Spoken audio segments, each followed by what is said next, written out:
l'été, ils ont mis le feu et c'est une fête traditionnelle là-bas. À chaque fois, ce jour-là, il y a ça qui se passe. Et ensuite, Gurudev, il m'a demandé de parler un peu de la bataille du Ramayan, sauf que c'est un endroit que j'ai jamais vraiment étudié, donc j'ai pas pu dire grand-chose. Et je vais essayer un peu de me rattraper aujourd'hui.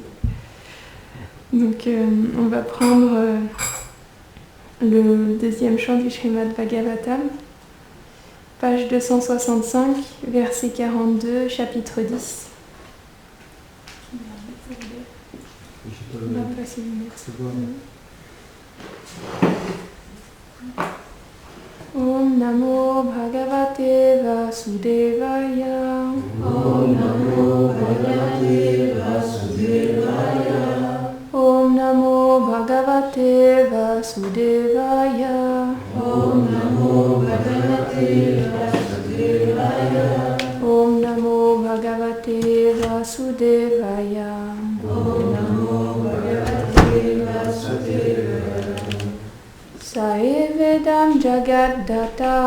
Saevedam Jagaddata. Bhagavan Dharma Rupadri. Bhagavan Dharma Rupadri. Pushnati Stapayam Vishvam. Pushnati Stapayam Vishvam. Tiryan Narasuradibhi. Tiryan Narasuradibhi. Saevadam Jagaddata. Saevadam Jagaddata. Bhagavan Dharma Rupadrik. Bhagavan Dharma Rupadri. Pushnati Stapayam Vishvam. Pushnati Stapayam Vishvam. Tiryan Narasuradibhi. Tiryan Narasuradibhi.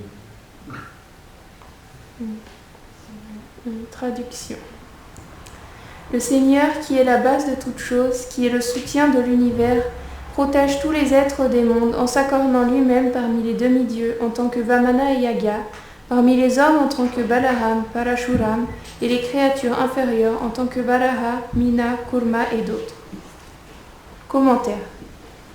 Le Seigneur suprême n'apparaît pas qu'au sein des êtres humains, mais dans des formes de sangliers, de tortues, de poissons, de cygnes, de demi-dieux et d'autres encore. Ceci afin de délivrer les âmes conditionnées et de les ramener à lui. Selon Shrila Vishwanath Chakravarti Thakur, le mot dharma signifie Vishnu, car nul ne peut, à part le Seigneur, manifester les véritables principes religieux pour les êtres.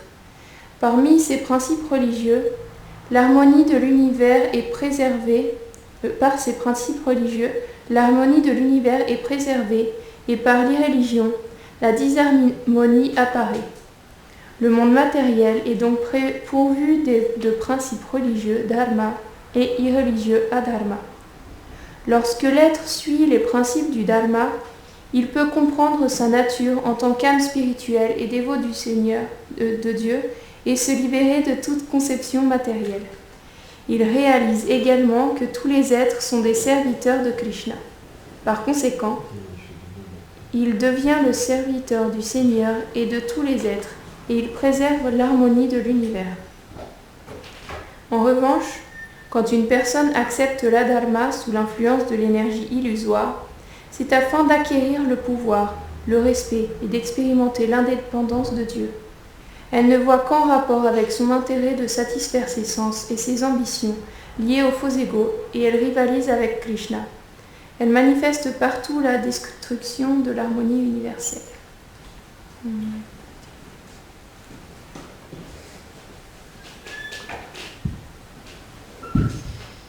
Donc,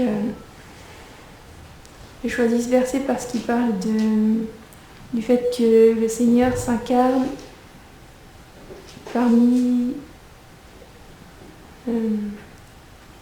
il vient pour s'incarner parmi les hommes, les créatures et les dévas pour protéger les êtres. Et aussi on peut voir qu'il parle de principes religieux du Dharma, que le Seigneur apparaît aussi pour manifester les principes du Dharma. Et je trouve que c'est un bon verset parce que Ramachandra il représente vraiment cet exemple-là de suivre exactement l'étiquette parfaite. Donc Ramachandra, pour situer un peu l'histoire, C'était dans le Treta Yuga, donc dans le deuxième âge. Et il est apparu parmi les êtres humains dans la dynastie d'un roi. Donc c'était le roi, il était censé devenir le roi de la terre, mais dû à sa belle-mère qui avait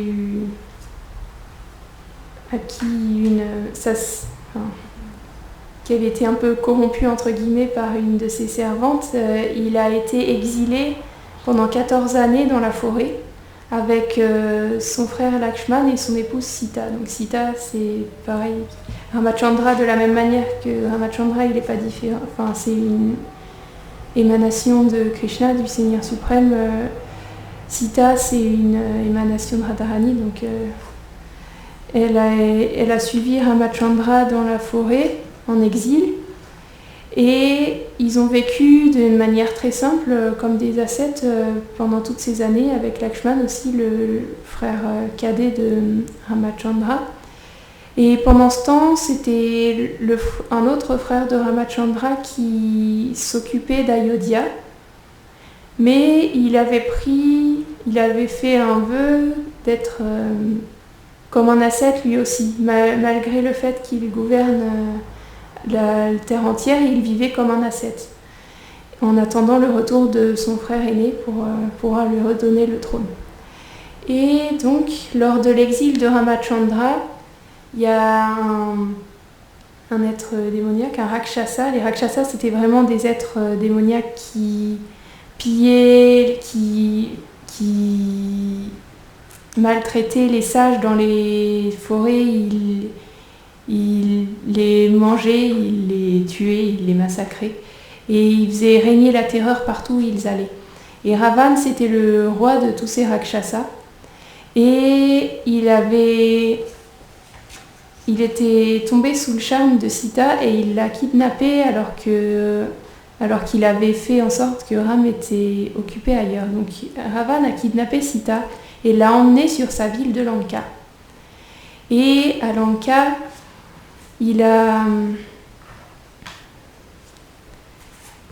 pendant que Sita était dans un jardin et qu'elle se lamentait en attendant que Ram vienne la sauver, Ramachandra, lui, il cherchait Sita par tous les moyens, il cherchait à savoir déjà où elle se trouvait.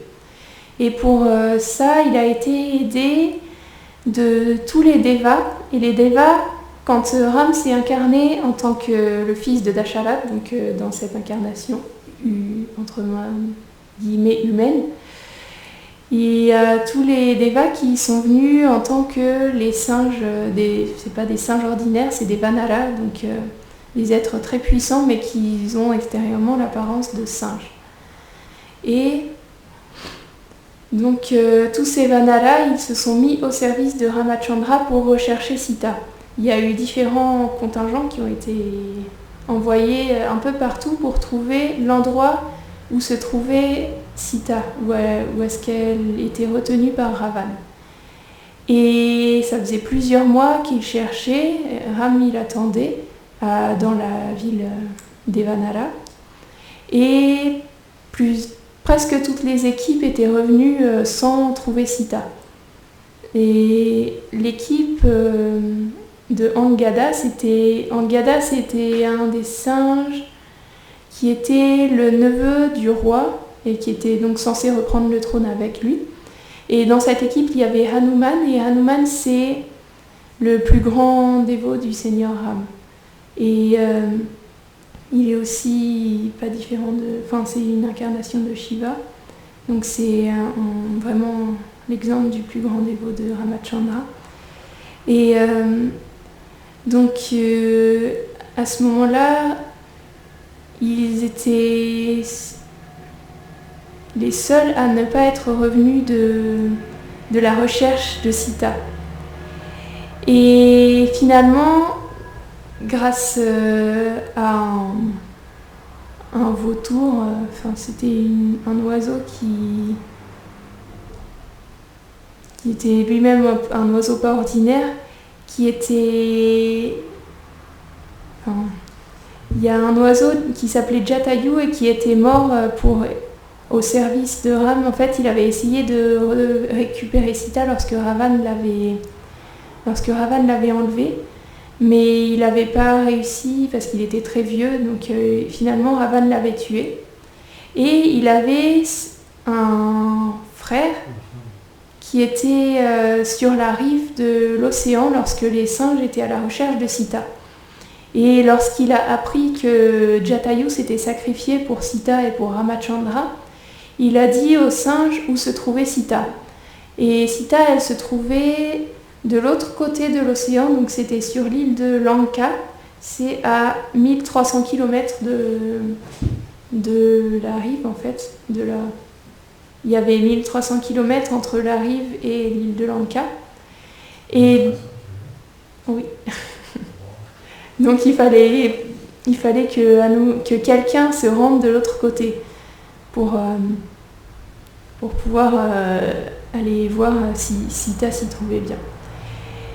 La seule personne capable de faire ça, c'était Hanuman, parce qu'il avait reçu de nombreuses bénédictions et qu'il était très puissant.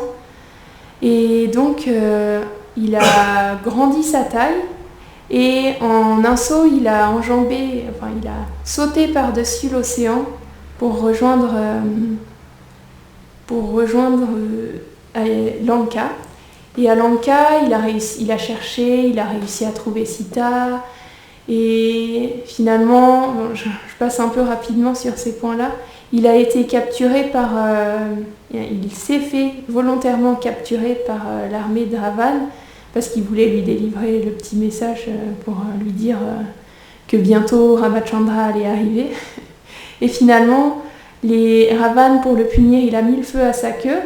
Et Hanuman, il a seulement profité de cette occasion pour brûler tout Lanka. Et ensuite, il est retourné de l'autre côté de l'océan où il y a toute son équipe qui l'attendait.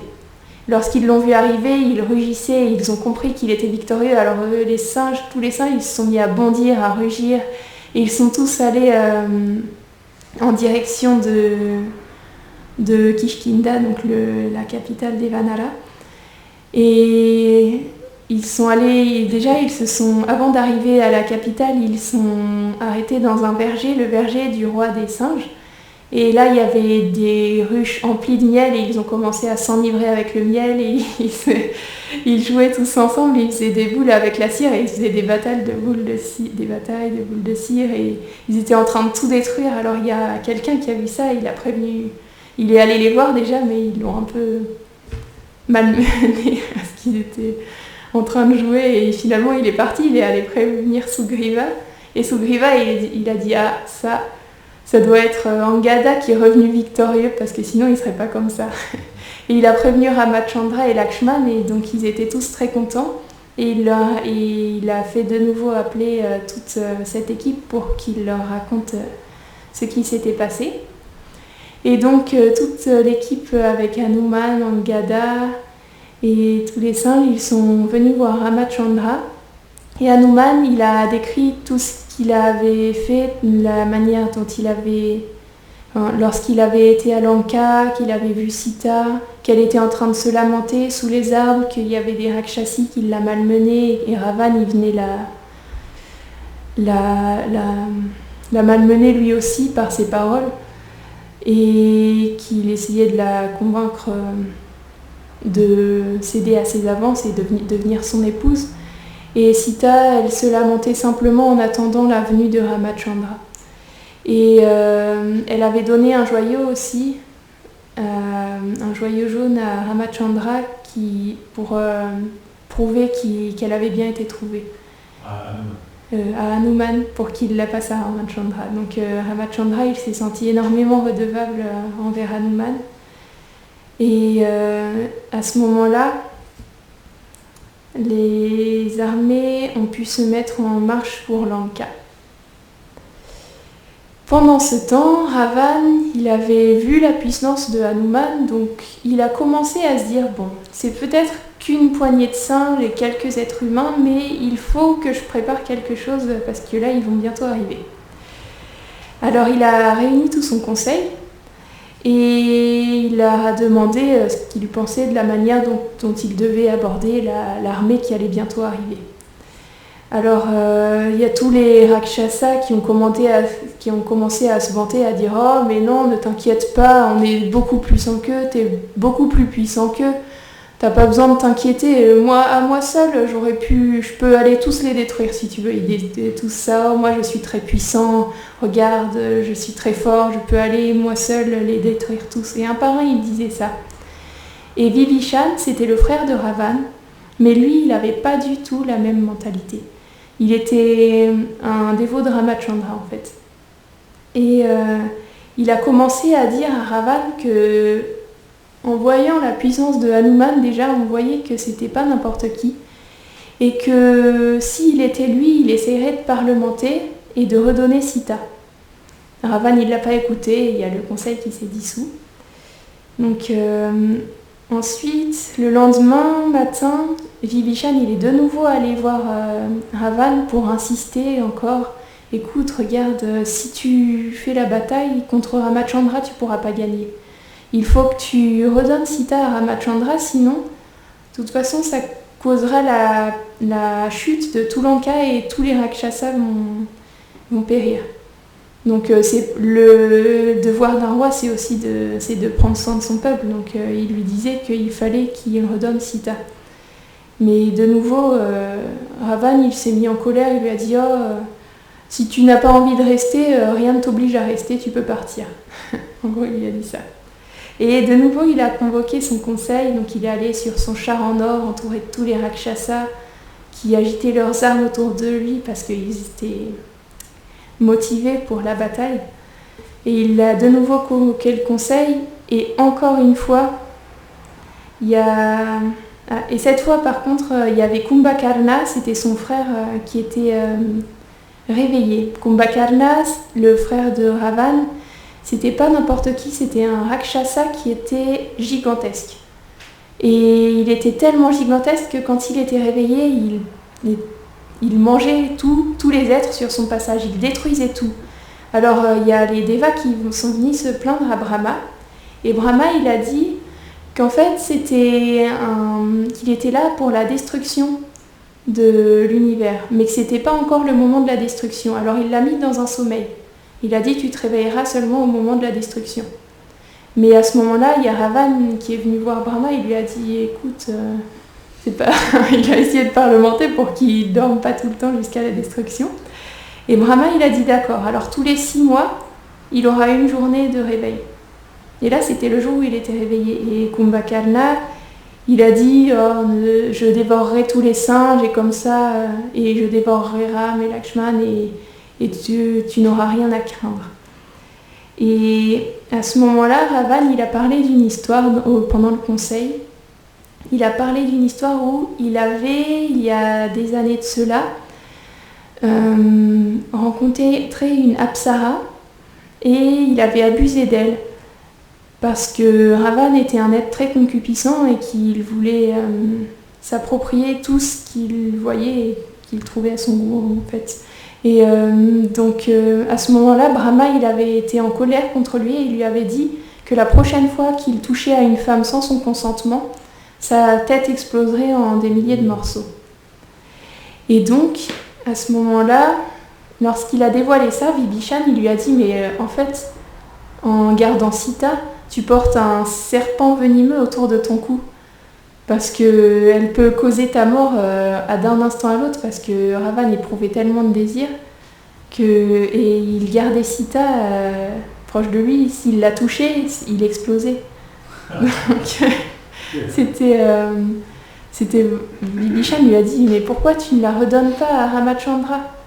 Et à ce moment-là, Ravan il s'est vraiment mis en colère. Et il lui a dit qu'il préférait avoir un serpent venimeux autour du cou plutôt que d'avoir un traître dans sa famille. Et à ce moment-là, Vibhishan, il est parti. Et il a rejoint l'armée de Ramachandra, qui était de l'autre côté de l'océan. Et il les a convaincus de les laisser se joindre à eux. Donc, ils devaient traverser l'océan. Ils avaient déjà mis au point un peu une techniques de guerre, parce que Hanuman, lors de sa visite, il avait pu voir un peu comment était Lanka. Donc Lanka, c'était une énorme cité au sommet d'une montagne. Les remparts étaient en or massif, il y avait des rakshasas en haut de ces remparts, et il y avait 4 portes aux 4 points cardinaux. Ces portes étaient... et tout autour de Lanka, il y avait d'énormes douves remplies d'alligators. Il y avait des ponts-levis qui menaient à chacune de ces portes. Donc il avait décrit comme ça toutes les défenses. Il y avait une forêt très dense, donc c'était vraiment un endroit qui était difficile d'accès. Et donc Ramachandra, là ils sont arrivés au bord de la rive de l'océan et il fallait traverser l'océan. Donc simplement il a commencé à jeûner pour pouvoir... il a fait des austérités pour que Varuna apparaisse pour pouvoir traverser l'océan. Et au bout de 3 jours et 3 nuits, il n'y avait rien qui s'était passé. Alors Ramachandra s'est mis en colère et il a pris une de ses flèches et il a dit qu'il dessécherait l'océan tout simplement, comme ça il pourrait le traverser. Et lorsqu'il a encoché sa flèche, tout le monde essayait de le retenir parce qu'il pouvait détruire l'univers rien qu'avec une seule flèche. Donc il n'a pas voulu écouter parce qu'il était en séparation de Sita et il voulait simplement la retrouver. Alors il a pris sa flèche, il a visé l'océan et à ce moment-là, Varuna il est arrivé, il est sorti. Donc Varuna c'est le déva de l'océan. Il était accompagné de tous ses serviteurs et des rivières sacrées. Et il a prié Ramachandra et lui a dit qu'il fallait simplement qu'il construise un pont et en jetant des pierres sur l'eau, elle flotterait. Et parmi les singes, il y avait le fils de l'architecte des Devas et que lui, il pourrait superviser la construction de ce pont. Donc tous les singes ils ont commencé, et tous les êtres, ils ont commencé à mettre des pierres sur l'océan et ils ont mis des troncs et ils ont tout lié avec du lierre et des fleurs et des feuilles. Ils ont vraiment fait un pont merveilleux et ils ont commencé à traverser le pont. Donc, en combien de jours ils ont fait le pont? Et en 5 jours, ils ont construit le pont. 1300 km. 2300 km, ouais. Et pour faire passer une armée gigantesque de singes. En fait, c'est expliqué aussi que les singes, c'était une armée tellement grande que ça faisait comme un second océan à côté de l'océan. Ils faisaient tellement de bruit que ça couvrait le bruit des vagues. C'était vraiment une armée gigantesque. Et ils ont traversé donc, le pont et ils ont atteint Lanka. Ça veut dire que c'était un pont qui devait être large. Ah, ça devait être un gros pont, ouais. Quand le Seigneur vient, c'est des types qui vont. Et Ramachandra, il était monté sur les épaules de Hanuman et Lakshman sur un autre singe, je ne me rappelle plus c'est qui. Et ils ont procédé vers Lanka de cette manière. Et lorsqu'ils sont arrivés à Lanka, ils ont vu Ravan qui était en haut du rempart. Et à ce moment-là, Sugriva, il n'a pas résisté. En voyant Ravan, il est allé l'attaquer. Et il s'est battu, il a commencé à se battre contre Ravan, mais à ce moment-là, Ravan, il a commencé à utiliser ses pouvoirs mystiques. Et donc Sugriva, il a vu qu'il n'était pas de taille, donc il est revenu. Et Ramachandra, il l'a réprimandé, il lui a dit « Pourquoi tu es allé le battre sans mon commandement? Il aurait pu t'arriver quelque chose, c'est dangereux. » Et Sugriva, il a dit « Mais je ne pouvais pas résister en voyant sa tête et sachant qu'il avait enlevé Sita, en fait, j'avais juste envie d'aller me battre contre lui. » Et à ce moment-là, Ram, il a dit, il a ordonné aux singes d'aller écraser les Rakshasas. Et déjà, il y a Angada qui est venu en messager, mais il s'est fait mal recevoir en fait, et finalement, il s'en est sorti en commençant à détruire tout ce qu'il y avait autour de lui, et à ce moment-là, la bataille a commencé. Donc, il y avait tous les Rakshasas qui étaient avec leurs armes, leurs massues, leurs lances, leurs épées. Ils avaient des masses avec des pics, ils avaient plein d'armes inimaginables. Et les singes, de leur côté, ils étaient simplement munis de rochers, d'arbres et de leurs griffes et de leurs poings. Et finalement, c'est écrit que grâce à la malédiction de Sita. Sita, elle avait maudit les Rakshasas. Et donc, pour cette raison, les singes, ils arrivaient sans mal à écraser les Rakshasas. Et c'était une bataille énorme, il y avait beaucoup de pertes des deux côtés, il y avait des rivières de sang.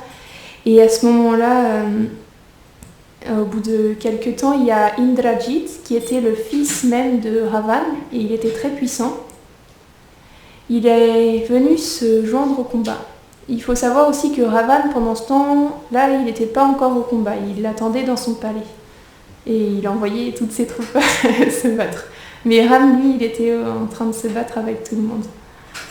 Et Indrajit, il est venu et il était vraiment très puissant, il avait plein de pouvoirs mystiques et il pouvait se rendre invisible. Et il a commencé, en se rendant invisible, à assaillir Ram et Lakshman de flèches. Et en fait, il a lancé 2 flèches, c'était 2 serpents qui les a liés. Et il les a accablés de flèches. Après, ils étaient bloqués, Ram et Lakshman. Et à ce moment-là, ils ont fait un divertissement dans lequel ils avaient l'air d'être au bord de la mort, en fait. Et tous les singes se lamentaient et il y a Indrajit qui est venu dire à son père qu'il avait tué Ramachandra. Et à ce moment-là, oui, c'était comme s'ils étaient sur le point de quitter les divertissements. Donc ils étaient... À ce moment-là, tous les singes se lamentaient, ils ne savaient plus quoi faire et il y a les nuages qui se sont amassés, il y a le tonnerre qui a commencé à gronder, mais en fait, c'était Garuda qui arrivait et c'était lui qui faisait tout ce bruit-là avec ses ailes et il est arrivé. Et déjà, rien que le fait qu'il arrive, tous les serpents, ils ont eu peur, ils sont partis parce que les serpents, c'est la nourriture de Garuda et Garuda, c'est la monture de Vishnu, donc c'est un aigle pas ordinaire. Et les serpents, ils sont partis et Garuda a caressé les visages de Ram et de Lakshman et ils se sont éveillés. Et toutes leurs blessures étaient guéries. Et à ce moment-là, Ram, il a étreint Garuda et il l'a remercié et Garuda lui a dit qu'il était son éternel serviteur et qu'il savait que la victoire était à lui. Ensuite, Garuda est parti et Ravan, il était en colère parce qu'il a vu que les singes recommençaient à se battre, que Ram était de nouveau sur pied. Et il a voulu se joindre au combat. Et il a fait pas mal de dégâts, mais il y a Ramachandra qui est arrivé et à ce moment-là, il y a Ramachandra, il a lancé une flèche, ça a déstabilisé complètement Ravan et il aurait pu le tuer à ce moment-là. Mais Ravan, il avait déjà combattu pendant longtemps, alors Ram lui a dit « Tu as bien combattu, alors à ce moment, va te reposer dans tes quartiers et puis en gros, on se combattra une autre fois. » Il aurait pu le tuer à ce moment-là, mais parce qu'il était trop épuisé du fait qu'il ait combattu avant Lakshman, Hanuman et tous les autres guerriers, Ram lui a dit d'aller se reposer pour combattre à un autre moment. À ce moment-là, il a décidé de réveiller Kumbhakarna, parce qu'il s'était rendormi depuis le conseil. Et ils ont essayé par tous les moyens de le réveiller. Ils l'ont fait frapper par des masses, ils ont fait passer des chameaux, des éléphants, des ânes, de tout sur lui, et il n'y a rien qui le réveillait. Finalement, ils ont réussi en le frappant avec des masses avec des pics, et en le faisant écraser par 1000 éléphants. Et Kumbhakarna, il s'est réveillé, il a senti une petite caresse, alors il s'est réveillé. Et à ce moment-là, il s'est joint lui aussi au combat. Et lorsqu'il a commencé à combattre tous les singes en voyant arriver, il était vraiment gigantesque et il prenait tous les singes sur son passage et il les mangeait. Et il était enivré de sang à tel point que finalement, il ne faisait plus la différence entre son armée et l'armée de Ram. Il mangeait tout sur son passage. Et tous les singes étaient complètement déstabilisés. Et Lakshman, il a dit, en fait, il faudrait que tous les singes se jettent sur lui. Comme ça va le déstabiliser et tu vas pouvoir... et Ramachandra pourra le battre. Alors tous les singes se sont jetés sur Kumbhakarna Et Ramachandra, avec une flèche, il a commencé à trancher un de ses bras. Alors Kumbhakarna, en colère, il a pris un arbre, il a voulu riposter, et il a tranché son deuxième bras, puis ses pieds. Et alors Kumbhakarna, pour riposter, la seule chose qu'il a pu faire, c'est qu'il a essayé de dévorer Ramachandra. En ouvrant la bouche, il s'est approché de Ramachandra avec sa bouche béante qui arrivait sur lui. Et Ramachandra, il a profité de cette ouverture et il a assailli de flèches sa gorge et ça l'étouffait en fait. Toutes les flèches de Ramachandra, elles étouffaient Kumbhakarna. Et il titubait, il était à demi conscient et Ramachandra a fini en lui tranchant la tête. Et sa tête, elle est tombée. Elle a bloqué une des portes de la cité de Lanka. Et le corps de Kumbhakarna, il s'est effondré dans l'océan et il a écrasé des alligators et des baleines. Donc on peut imaginer qu'il était vraiment très très grand. Donc ensuite, lorsque Ravan il a entendu que Kumbhakarna, qu'il pensait invincible, était mort, il a commencé à douter. Il s'est dit, oh, j'aurais dû écouter Vibhishan, j'aurais dû redonner Sita. Et il a vraiment paniqué, il s'avouait vaincu, il commençait à s'avouer vaincu.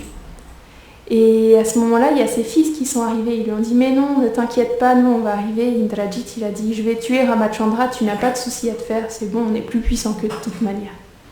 Et Indrajit, il s'est de nouveau mêlé au combat, il s'est rendu invisible. Et il a commencé à de nouveau assaillir Ram et Lakshman. Et Ram, il a dit, tant qu'il est invisible, on ne peut rien faire contre lui. C'est pas possible de le battre. Alors il a dit à Lakshman, on va faire comme si on était inconscient et on le battra une autre fois. Donc Ram et Lakshman, ils semblaient inconscients sur le sol et de nouveau c'était la lamentation. Et à ce moment-là, pour les soigner, Hanuman, il a dû aller chercher une plante médicinale. Et il devait aller à une montagne spécifique qui se trouvait très loin d'ici. Et il ne savait pas exactement quelle plante c'était. Alors il a pris la colline, il l'a ramenée pour pouvoir, pour qu'il puisse choisir la plante qu'il fallait. Et finalement, Ram et Lakshman ont été soignés. Indrajit, il avait une bénédiction spéciale. C'était non, c'était pas une bénédiction, c'est qu'on lui avait prédit qu'il mourrait pendant qu'il ferait un sacrifice. Parce qu'avant chaque combat, il faisait un sacrifice à Agni. C'est le déva du feu. Et donc, il y a Vibhishan, il a annoncé ça et il est parti avec Lakshman pour pouvoir battre Indrajit parce que c'était la seule manière de le battre. Et Indrajit, il a commencé à parler à Vibhishan et finalement, Lakshman et Indrajit se sont battus pendant un moment. Et Lakshman a fini par lui trancher la tête d'une flèche.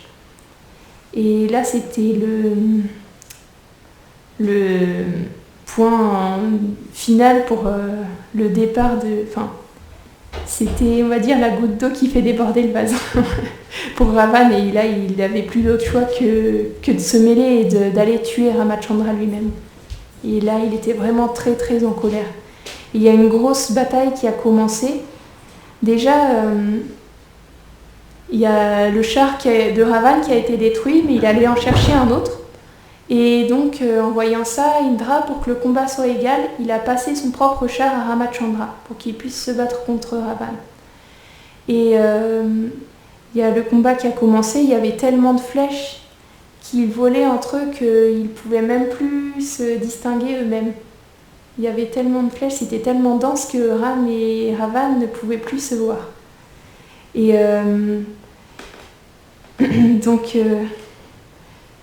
c'était un combat vraiment épique. C'est pas que, c'était vraiment difficile. Ramachandra, c'est écrit que Ravan donnait beaucoup de fil à retordre à Ramachandra à tel point que les singes, en regardant le combat, ils s'étaient angoissés de savoir si Ramachandra allait réussir à gagner. Et il y a le déva du soleil qui est venu voir Ramachandra pendant son combat et il lui a donné un gayatri spécial et il lui a dit, avec ça, tu ne pourras pas connaître la défaite, tu ne pourras pas connaître le malheur. Et donc lorsque le Deva du soleil il est parti, Ramachandra il a fait ce mantra et il a commencé à lancer des flèches sur Ravan et il lui tranchait les têtes. Mais à chaque fois qu'il lui tranchait une tête, la tête repoussée et ça faisait rien du tout à Ravan. Ravan il a 10 têtes. J'avais oublié de le préciser, et à chaque fois qu'il tranchait une tête de Ravan, il y en a une qui repoussait, donc ça servait à rien, ça avait aucun effet sur lui. Et à ce moment-là, il y a d'autres, je sais plus si c'est Lakshman, mais quelqu'un lui a dit mais pourquoi tu n'utilises pas Brahmastra, parce que le Brahmastra c'est une arme très puissante qu'il avait reçue d'un sage lors de son exil dans la forêt, et c'est une arme que Brahma lui-même a donnée à Indra. Et donc cette arme, elle était capable de mettre fin à la vie de Ravan. Alors à ce moment-là, Ramachandra, il a encoché sa flèche, il a frappé la poitrine de Ravan qui s'est effondré sur le sol. Et à ce moment-là, tous les devas, ils ont commencé à faire arroser tout d'une pluie de fleurs, à jouer des instruments, à fêter la victoire. Parce que Ravan, c'était vraiment, il avait fait régner tellement la terreur pendant toutes ces années que tous les devas, ils se réjouissaient aussi de la victoire de Ramachandra, qui était le Seigneur lui-même, qui était venu pour les sauver. Et à ce moment-là, après le combat, il y a eu pas mal de choses qui se sont passées, parce que déjà, il y a Ram qui a envoyé chercher Sita, qui était toujours retenue dans les jardins. Donc elle a dû se préparer et elle est venue pour revoir Ramachandra. Et Ramachandra, il montrait un exemple de l'étiquette parfaite. Et étant donné qu'elle avait été avec un autre homme pendant plusieurs années, même si pas une seule fois elle avait même regardé Ravan, pas une seule fois elle l'avait touché, elle était vraiment la chasteté incarnée. Malgré ce fait, Ramachandra, il était obligé de montrer une certaine étiquette. Donc il lui a dit, à présent je t'ai libéré et tu peux aller où bon te semble, tu es libre. Et Sita, elle a commencé à pleurer, elle lui a dit, mais si tu m'avais dit ça avant cette année où j'ai été séparée de toi, j'aurais donné fin à mes jours avant. Et elle se lamentait parce Sita, elle est incapable de vivre sans Ramachandra, parce que c'est sa vie et c'est son âme, elle ne peut pas vivre sans son Seigneur. Et à ce moment-là, il a été organisé que Sita pour prouver sa pureté, elle devait rentrer dans un grand bûcher qui avait été fait, parce que si elle était pure, alors le feu ne la toucherait pas. Et elle est rentrée dans ce bûcher et Agni, il est venu et il a sorti lui-même Sita des flammes et lui a dit qu'elle était pure et qu'il n'y avait pas plus chaste que Sita et qu'elle pouvait retourner avec Ramachandra. Et donc à ce moment-là, Vibhishan, il a été couronné comme roi de Lanka. À la suite, il a pris la suite du règne de Ravan. Et tout le monde devait retourner à Ayodhya. Et les singes sont venus. Ravan, il avait un grand char qu'il avait volé à son frère Kuvela. Kuvela, c'était le trésorier des Devas. Donc il était très riche et il avait un énorme char. Et Ravan, quand il avait vu à quel point il était riche, il était devenu très envieux de son frère et lui avait volé son char.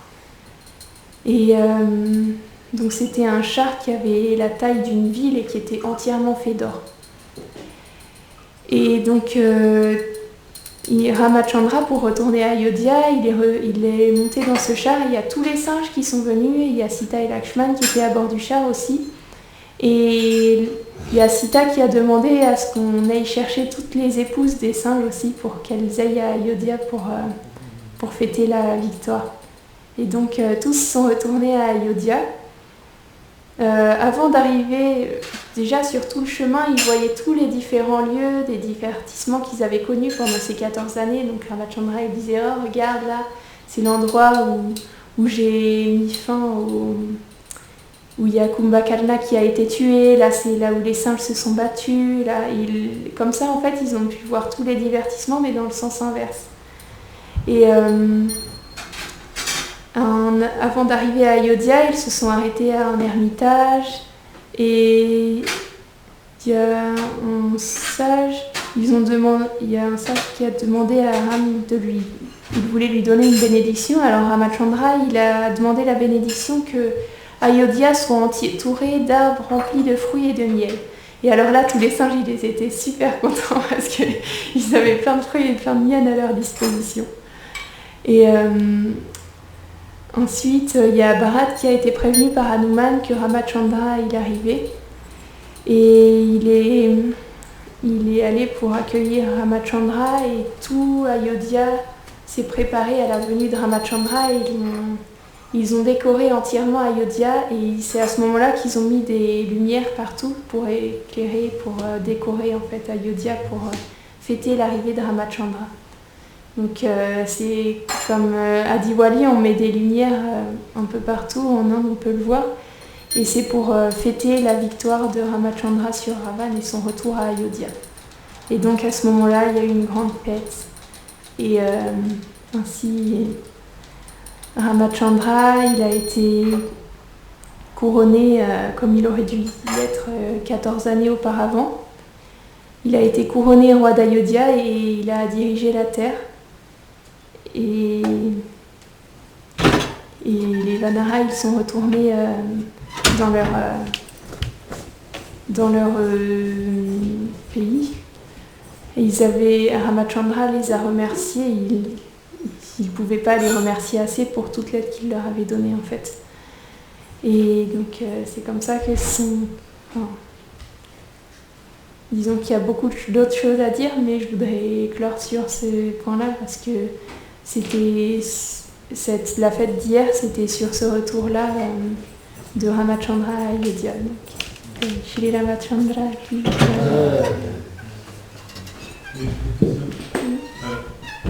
Ramachandra, il a été couronné le jour même de son retour. Ça, je ne sais pas.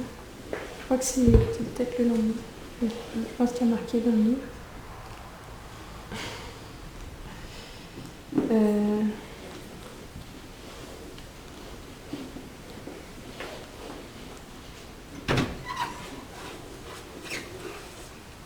Déjà, Bharat, il avait mis ses chaussures sur le trône. Ouais, il avait mis ses chaussures sur le trône pendant... C'est pas vraiment Bharat qui régnait, en fait, il servait les chaussures. Il servait, ouais. Et c'est les chaussures. Je veux juste savoir quel jour. Mais oui, en fait, il y a marqué là que Ram, dès qu'il est arrivé, il y a Bharat qui lui a demandé de s'asseoir sans plus tarder et de régner immédiatement sur Ayodhya. Donc, il a régné immédiatement lorsqu'il est arrivé.